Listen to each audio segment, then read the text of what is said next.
Alors, je vais revenir sur le malaise identitaire dont souffrent beaucoup de gens.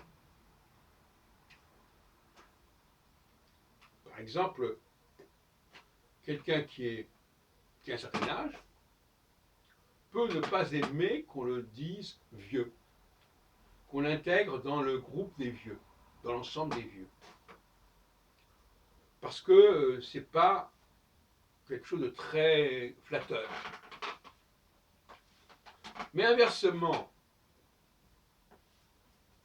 c'est pour ça que le racisme et le mimétisme sont en dialectique. Inversement, quelqu'un qui arriverait à se faire passer pour membre d'une communauté très bien considérée n'irait pas se plaindre. Eh oui, le problème est là. Et ça, on ne l'a pas dit suffisamment. Il y a une dialectique.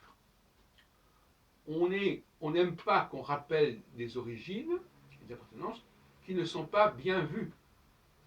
Mais on aime bien, au contraire, se voir attribuer des appartenances qui sont bien appréciées, même si notre rapport à ces appartenances pourrait être discutable et problématique. Il est curieux qu'on ne voit qu'un aspect des choses. Le mimétisme, c'est le contraire du racisme. Alors, d'une certaine manière, le raciste, c'est quelqu'un qui est mimétique, mais d'une façon un peu étrange, c'est-à-dire qu'il va assimiler telle personne à un groupe, mais cette personne n'a peut-être pas envie qu'on l'assimile à ce groupe, même si dans la pratique, elle sait que c'est le cas. Et là, on atteint ce qu'on appelle le déni, et même une forme d'hypocrisie. Je ne veux pas être dans ce groupe, mais je sais très bien que j'en fais partie, et en même plus, je fréquente beaucoup les gens du groupe en question, parce que je suis plus à l'aise, c'est dans mon milieu naturel. Bon. Mais comment résoudre le problème? Eh bien, en améliorant l'image d'un groupe,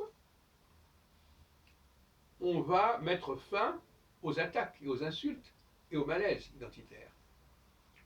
D'où l'importance de retravailler, de repenser les différentes appartenances et les différentes images et les différentes représentations de chaque groupe, de façon à ce que ce problème ne se pose pas de cette manière. Mais en même temps, on revient à ce que je disais tout à l'heure, l'opposé du racisme, c'est le mimétisme. Et donc, le fait de croire qu'on peut faire partie d'un groupe, alors ça peut aussi être un phénomène de rejet.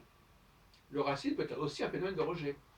Je rejette cette personne-là parce qu'elle veut faire croire qu'elle fait partie de ce groupe-là, alors qu'elle n'en fait pas partie.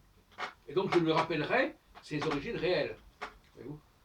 Donc là aussi, il faudrait essayer de calmer le jeu en travaillant sur la présentation, en repensant les dialogues, par exemple le dialogue judéo-chrétien, que je connais, sur lequel j'ai beaucoup travaillé, et à partir de ce moment-là, les relations, les arguments ne seraient plus les mêmes. Voilà ce que je propose.